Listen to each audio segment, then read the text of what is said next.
Hello dears, അസ്സലാമലൈക്കും. Welcome back to my channel. അപ്പോൾ ഇന്ന് ഞാൻ വന്നിട്ടുള്ളത് നല്ല സോഫ്റ്റ് ചപ്പാത്തീൻ്റെ റെസിപ്പി ആയിട്ടാണ് കേട്ടോ. ചപ്പാത്തി എന്ന് കേട്ടപ്പോൾ തന്നെ എല്ലാവരും വിചാരിക്കുന്നുണ്ടാവും ഇതിപ്പോൾ എല്ലാവർക്കും ഉണ്ടാക്കാൻ അറിയുന്നതല്ലേന്ന്. എന്നാലും ഞാൻ ഇത് വേറൊരു രീതിയിലാണ് ഉണ്ടാക്കിയെടുക്കുന്നത്. ഈ ഒരു റെസിപ്പി ചിലർക്കൊക്കെ അറിയുന്നുണ്ടാവും, എന്നാലും അറിയാത്തവർക്ക് ഉപകാരപ്പെടട്ടെ എന്ന് കരുതിയിട്ടാണ് കേട്ടോ. അപ്പോൾ ഞാൻ ഈ ഒരു ബൗളിലാണ് ഗോതമ്പ് പൊടി എടുത്തിരിക്കുന്നത്. ഗോതമ്പ് പൊടി നമുക്ക് ഏത് ബ്രാൻഡിൻ്റെ ആണെങ്കിലും കുഴപ്പമില്ല, ഇതേപോലെ ചെയ്തെടുത്താൽ മതി. ഇനി ഞാൻ ഗോതമ്പ് പൊടി എടുത്ത അതേ ബൗളിൽ തന്നെ ഒരു പാത്രം വെള്ളം കൂടി ഒഴിച്ചു കൊടുക്കുന്നുണ്ട്. ഇനി ഇതിലേക്ക് ഞാൻ 1 ടീസ്പൂണ് ഓയിലാണ് കേട്ടോ ഒഴിച്ചു കൊടുക്കുന്നത്. ഇനി ആവശ്യത്തിലുള്ള ഉപ്പും കൂടി ഒന്ന് ചേർത്തിട്ട് നല്ലോണം ഒന്ന് മിക്സ് ചെയ്യുക. ഇനി വെള്ളം നല്ലോണം ഒന്ന് തിളച്ച് വരണം കേട്ടോ. ഇപ്പോൾ വെള്ളമൊക്കെ തിളച്ച് വന്നിട്ടുണ്ട്. ഇനി നമുക്ക് ഇതിലേക്ക് ഗോതമ്പ് പൊടിയും കൂടി ഒന്ന് ചേർത്ത് കൊടുക്കാം. അപ്പോൾ നല്ലോണം തിളച്ച് വന്ന ശേഷം ഫ്ലെയിം ഓഫാക്കി കൊടുക്കാം കേട്ടോ.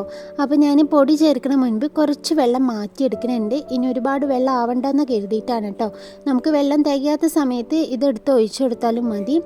ഇനി ഇതിലേക്ക് കുറേശ്ശെ പൊടി ഇട്ടിട്ട് ഒന്ന് മിക്സാക്കി എടുക്കാം കേട്ടോ.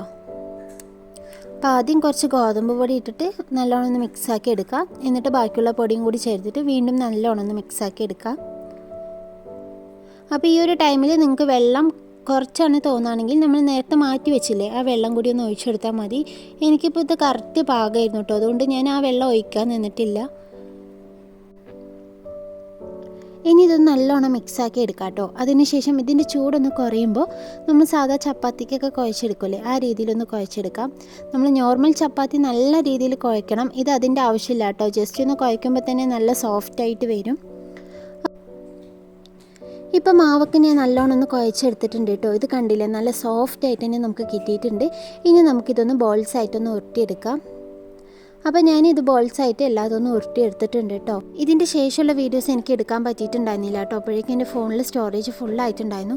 അപ്പോൾ നമ്മൾ സാധാ ചപ്പാത്തി പരത്തിയെടുക്കൂലേ, അതേപോലെ തന്നെ പലകയിൽ കുറച്ച് ഗോതമ്പ് പൊടി ചേർത്തിട്ടൊന്ന് പരത്തിയെടുത്തതാണ്. ഇപ്പോൾ ഞാൻ എല്ലാതൊന്ന് പരത്തിയെടുത്തിട്ടുണ്ട്. ഇനി നമുക്ക് ഓരോന്നായിട്ടൊന്ന് ചുട്ടെടുക്കാം. അപ്പോൾ ഞാനിവിടെ ഒരു പാന് ചൂടാക്കാൻ വെച്ചിട്ടുണ്ട് കേട്ടോ. അപ്പോൾ പാന് നല്ലോണം ചൂടാവണം, എന്നിട്ട് മാത്രമേ നമ്മൾ ചപ്പാത്തി ഇതിലേക്ക് ഇടാൻ പറ്റുള്ളൂ കേട്ടോ. ആദ്യം ഈ ചപ്പാത്തി പാനിലിട്ട ശേഷം ഒരു 5 സെക്കൻഡ് ഒന്ന് വെയിറ്റ് ചെയ്യുക. അതിനുശേഷം ഒന്ന് മറിച്ചിട്ട് കൊടുക്കുക കേട്ടോ. ഇനി ഇതേപോലെ ചെറിയ ബബിൾസ് ആയി വരുന്ന സമയത്ത് വീണ്ടും ഒന്ന് മറിച്ചിട്ട് കൊടുക്കുക. അങ്ങനെ 2 പ്രാവശ്യം ഇത് മറിച്ചിടണുള്ളൂ. ഇനി നമുക്കിത് മറിച്ചിടേണ്ട ആവശ്യമില്ല കേട്ടോ. ഇനി ഇതിങ്ങനെ പൊങ്ങി വരുന്ന സമയത്ത് ഒരു ചട്ടം കൊണ്ടിട്ട് പതുക്കെ ഒന്ന് പ്രസ് ചെയ്ത് കൊടുക്കുക കേട്ടോ. അമർത്തി പ്രസ് ചെയ്യരുത്, എന്നാൽ വരുന്ന പൊള്ള അപ്പം തന്നെ പൊട്ടിപ്പോവും. പതുക്കെ ഒന്ന് പ്രസ് ചെയ്ത് കൊടുക്കുമ്പോൾ ഇതേപോലെ ഫുള്ളായിട്ട് തന്നെ ചപ്പാത്തി വീർത്ത് വരും കേട്ടോ. അപ്പോൾ ചിലരൊക്കെ പറയാറുണ്ട് ചപ്പാത്തി ഉണ്ടാക്കുമ്പോൾ പൊള്ളക്കാറില്ലാന്ന്. അപ്പോൾ ഈ ഒരു മെത്തേഡ് ചെയ്യുകയാണെങ്കിൽ നമുക്ക് പെർഫെക്റ്റ് ആയിട്ട് തന്നെ ചപ്പാത്തി കിട്ടും കേട്ടോ. അപ്പോൾ ഇതേപോലെ തന്നെ ഇനി ബാക്കിയുള്ളതും കൂടി ഒന്ന് ചെയ്തെടുക്കാം. അപ്പോൾ എല്ലാ ചപ്പാത്തിയും നമുക്ക് നല്ല പൊള്ളായിട്ട് നല്ല വീർത്തിട്ട് തന്നെ കിട്ടും. അപ്പോൾ എപ്പോഴും ഒരേപോലെ നിങ്ങൾ ചപ്പാത്തി ഉണ്ടാക്കിയിട്ട് ബലമാണ്, കട്ടിയാണ് എന്നൊക്കെ പറയണവർ ഇങ്ങനെയൊന്ന് ഉണ്ടാക്കി നോക്കൂ കേട്ടോ. എന്താണെങ്കിൽ നല്ല സോഫ്റ്റ് ആയിരിക്കും. നമ്മൾ രാവിലെ ഉണ്ടാക്കുന്ന ചപ്പാത്തി രാത്രി വരെയും അതേ സോഫ്റ്റ് തന്നെ ആയിരിക്കും കേട്ടോ. അപ്പോൾ നിങ്ങൾക്ക് എല്ലാവർക്കും ഈ റെസിപ്പി ഇഷ്ടമായെന്ന് വിചാരിക്കുന്നു. ഇഷ്ടമാണെങ്കിൽ എന്താണെങ്കിൽ നിങ്ങൾ ട്രൈ ചെയ്യണേ. അതേപോലെ തന്നെ ട്രൈ ചെയ്തിട്ട് ഫീഡ്ബാക്ക് അറിയിക്കാൻ കൂടി മറക്കല്ലേ കേട്ടോ.